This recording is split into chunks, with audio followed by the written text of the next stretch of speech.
We have a lot of WWE 2K25 news to speak on. There's so much to go off of, a lot of positives, maybe some negatives, depending on how you feel about it. But nonetheless, I want to shout out the 2K team and Brian Williams for allowing me to interview him for 25 precious minutes. It was great, man. It was a first time for me, and it was dope. So I am excited to go on ahead and get into it and break this down a little bit further for y'all. But before we get into that, make sure you guys like, comment, and subscribe. If you guys are enjoying the content, I am giving away 2 copies of WWE 2K25, and every sub helps towards my goal of 15,000 subscribers. Let's go on ahead and get into it. So as I go on ahead and speak on some of these things, man, I am chopping up the interview and throwing it in at some points in the video. So I definitely want you guys to expect that. If you guys did watch the interview and all that, I appreciate you. But this video is more for the audience that hasn't watched it or wants to watch me break it down just a little bit more. So just to start off with, I started off the interview with a lot of gameplay questions. We got some stack table questions. Unfortunately, stack tables are not in this year's game. It did disappoint me a little bit. It was sort of a negative for me, but again,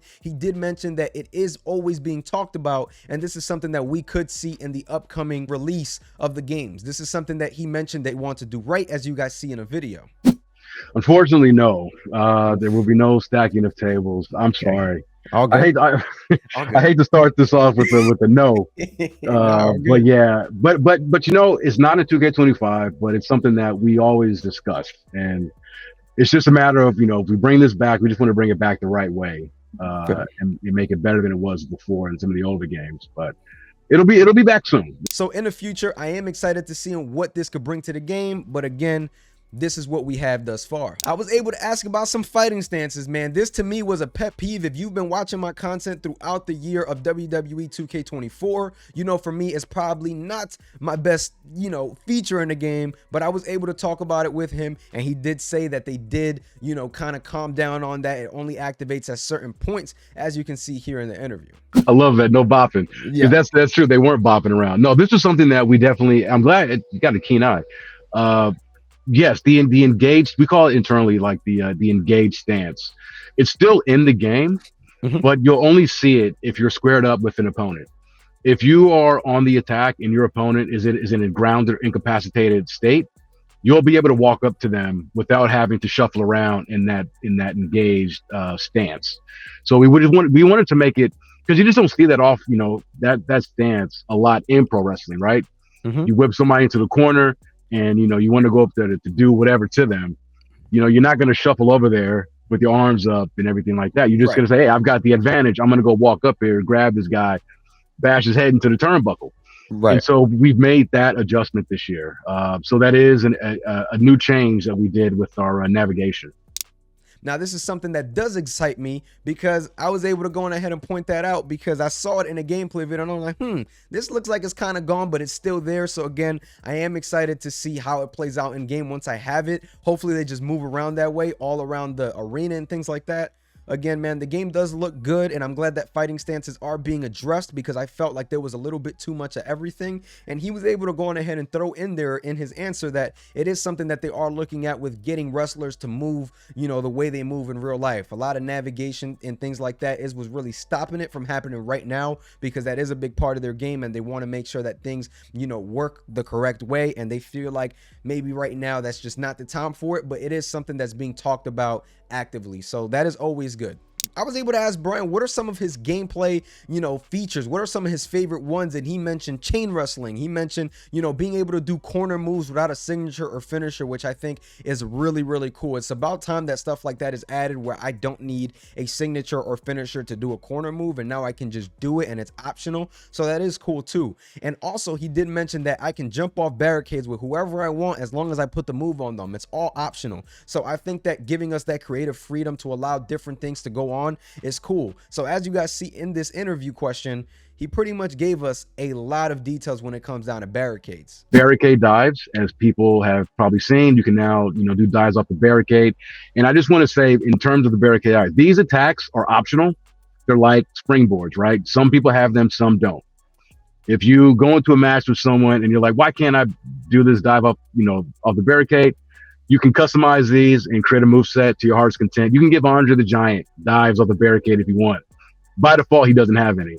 And I know a lot of people were excited for that because we all love gameplay, don't we? So Andre the Giant can go on ahead and jump off the barricade if you put it in his moveset. It's going to be stuff like that. And I think that's dope too, man. I always like the arcadey look to these games and just them being realistic and arcadey. I feel like they have a good balance right now gameplay wise. So I'm not too concerned about the gameplay. I'm more just worried about what can they add to the gameplay at this point in time. So I went ahead and asked about everybody's favorite mode, right? A lot of people were asking, do we have 2-on-2, 3-on-3 matches? I was able to ask Brian that question, and I think that he gave us the question we all wanted. We can play 2v2s and 3v3s, which means we can play with our friends in the island. Now, he did give us some words of encouragement for those that may not be a fan of the island. Let's go on ahead and watch it.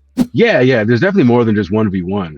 And look, I've heard some grumblings about the island as well from like on my timeline on Twitter. Still call it Twitter.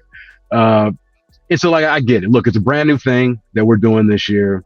I would just say to anybody who might have, you know, apprehension about it, is that when you pick up 2K25, I would recommend anybody just, you know, give it a chance. I think you'll be, you know, more than pleasantly surprised. There's a lot of really cool things that the team has done in the island that is going to be worth your while to spend time in.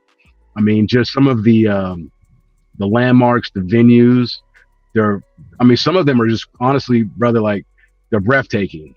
In particular, the Undertaker's kind of Gothic church when you fight in that arena. It's just amazing to look at. Right. Rey Mysterio's Aztec themed arena is another one. And there's just a really cool overarching story that goes through the island. And where it ends, I think fans are really going to be excited.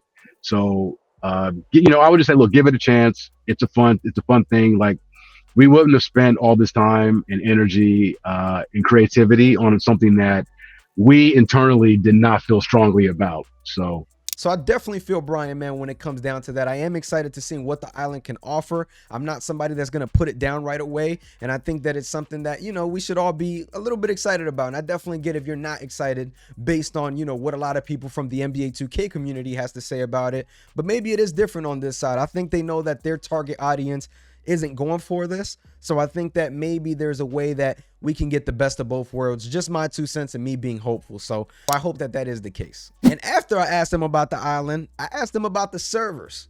And the servers are a big part of the game that we play, especially those online players. Online servers look good, man. Here you guys see his answer. Absolutely, man. Absolutely. I was asked this earlier as well. And look, it's a legit question. I mean, for a mode that is predicated off of a stable and strong server and connectivity. And we knew this going in, obviously. This was going to be a huge undertaking, but, you know, it'd be a waste of a mode if, you know, we were asking people to come try this thing and they were having problems just getting in. So the team is well aware. Our online team has been, from the very beginning that we started, you know, pre-production on this, that was at the forefront of everybody's mind, is that if we're moving forward with this, we have to make sure that our online is stable, it's secure, it's working in a way that our fan base expects, because we are hoping that our fans of 2K25 are going to spend a lot of time in the island, and this is something that we've invested a lot in. And so definitely expect a very, you know, smooth, clean experience with the island. And if it's not, I guarantee you the team will know before everybody else and it'll be resolved. Brian went ahead, let us know the servers that we're getting are going to be spectacular. So I am excited to get my hands on those servers. And he mentioned it. They're not. They will know before we know. So I'm super excited to see what can happen with the servers. This is a sigh of relief for those online players. So I am excited to see what could happen with WWE 2K25. So just to get into some negatives real quick, right? Because a lot of people, you know, had their negatives and their positives to say. And I don't even really want to call these negatives because we do have a chance at getting them in the game. But it's definitely a downer, at least for me. The women's IC title and the women's US title will not be in the game at launch. This is something that we will be receiving later on throughout the year, and this is something that it may not even be available throughout the year. Here you guys can see what Brian said. So those titles will not be in the game come the release of 2K25. Now, not to upset anybody, but the fact of the matter is that, you know, when those titles were introduced, they were introduced way late in our development cycle. I want to say that they made the announcement of these titles in November of last year. Hmm. And then, as you know, they had the tournament to crown the first, of each. Right. Uh, so we were not able to add them into the game yet. And there's a lot of different factors for that. Outside of the assets that we need for title matches, the title graphic that comes up. There's also other ramifications that go to, we've got to accommodate for this in my GM. We've got to accommodate for these titles in Universe. And so we didn't want to just slap this thing in or these titles in without having the support in the modes that need them the most. And so I say all that to then say this, we are having discussions right now to see if we could potentially add these titles post launch as, again, another Awesome. update of one of our title updates where, the women's US and IC titles can be added into the game. Because we hear all the chatter, and trust us, had these been introduced maybe even 4 months earlier, it would have been in for sure. It's just a matter of our schedule versus how the WWE operates. But we hear you guys, and we're going to do everything we can to see if we can support them.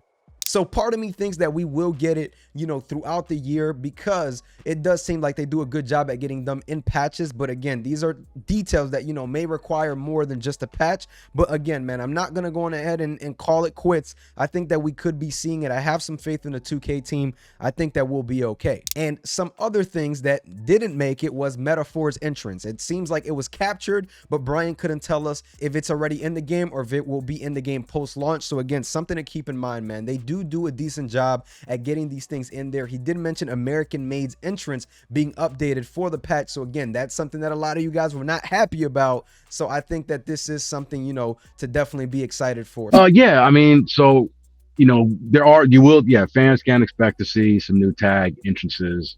On the top of my head, I'm not sure exactly how many. I mean, I know that we've got the first, anytime I think of tag or tag entrances, for whatever reason, Lash Legend and Jakara Jackson always come to mind.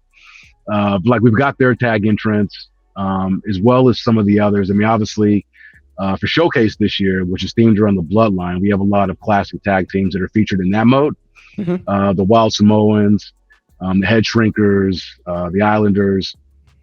So they, of course, are going to have, they've got brand new entrance motions for them, as well as others. So I guess the long way, or the kind of roundabout way, is that you can expect to see a lot of new tag team entrances.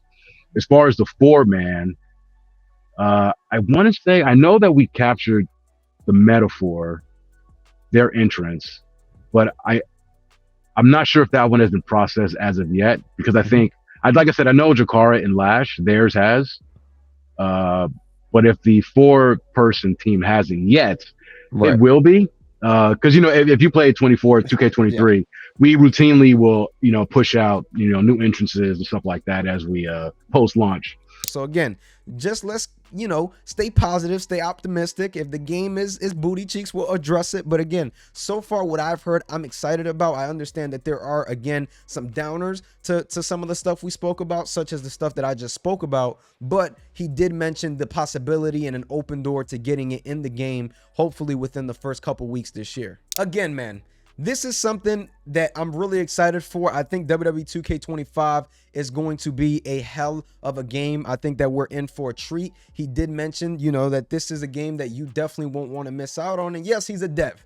Obviously, he's going to speak good about the game. But again, based on what I've heard so far, I'm sold personally. I just want to get my hands on a game. If you guys were watching the interview, I did try to ask about Universe Mode. But Brian right away told me, hey, man, I don't know that much about it. I haven't really played it as much this year because he's not the Universe Mode dev. They all have different jobs and different groups. Before you guys go out there saying that they don't test the game, that's just not part of his job at the moment. He's more focused on the gameplay side of things. So that's why I angled my interview a little bit differently right after he kind of told me that. I don't want to waste my time asking questions that he may not have the answer to. Nonetheless though, guys, it was a huge day. So again, thank you guys for watching this video. Make sure you guys like, comment, and subscribe. Stay tuned for more. Make sure to go watch the pro wrestling shoots and everything pro wrestling's interviews as we collaborated together and made sure that I had different answers for you guys and different questions. That way we can get the most for the community. Nonetheless though, I'm gonna catch y'all. Peace.